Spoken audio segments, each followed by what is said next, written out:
কিন্তু চলে এসেছি মটরশুঁটির পরোটা করার জন্য। তো মটরশুঁটি ছাড়িয়ে নিয়েছি। এবার একটা মিক্সিং জারের মধ্যে মটরশুঁটিটা নিয়ে নেব, একটা পেস্ট তৈরি করে নেব। মটরশুঁটিটা পেস্ট করা হয়ে গেছে। আর এদিকে আমি এখানটাতে যে একটু আদা বাটা নিয়েছি আর কয়েকটা কাঁচা লঙ্কা পেস্ট করে নিয়েছি। সেই সঙ্গে এখানে কিন্তু নিয়েছি জোয়ান আর কালো জিরে।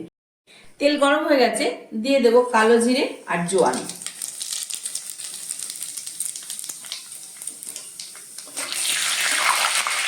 এবার দিয়ে দেবো আদা বাটা, কাঁচা লঙ্কা বাটা আর কিন্তু স্বাদ অনুসারে লবণ।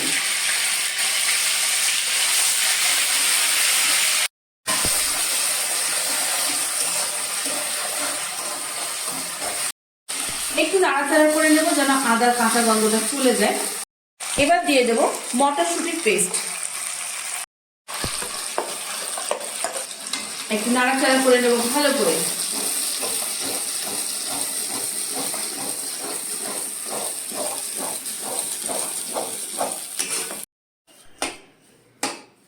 মটরশুঁটির যে পুরটা, স্টাফিংটা, ওটা রেডি হয়ে গেছে। এই যে একদম শুকনো শুকনো মতো করে নিয়েছি। এবার একটা পাত্রে নামিয়ে নেব।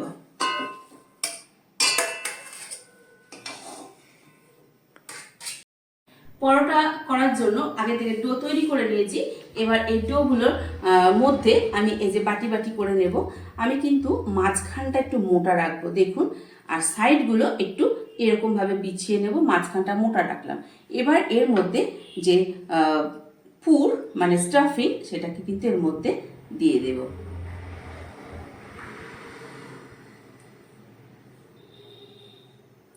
মাঝখানটায় ভালো করে পুরটা দিয়ে নিলাম। এবার এটাকে বন্ধ করে দেব।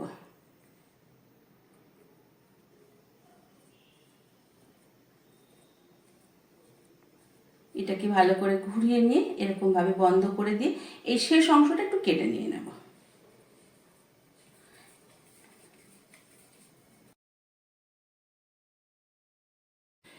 পুর দেওয়া হয়ে গেছে। হাতের সাহায্যে আমি একটু এরকম ভাবে করে নিচ্ছি।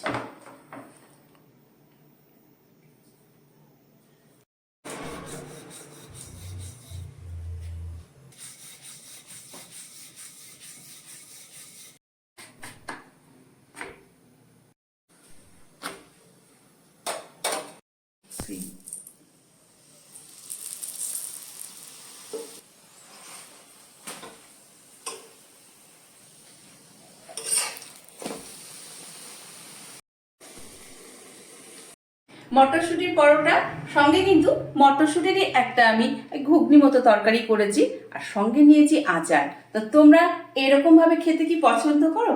অবশ্যই একটু জানিও। যদি ভালো লেগে থাকে একটু শেয়ার করে অন্যকে দেখার সুযোগ করে দেবে। ধন্যবাদ।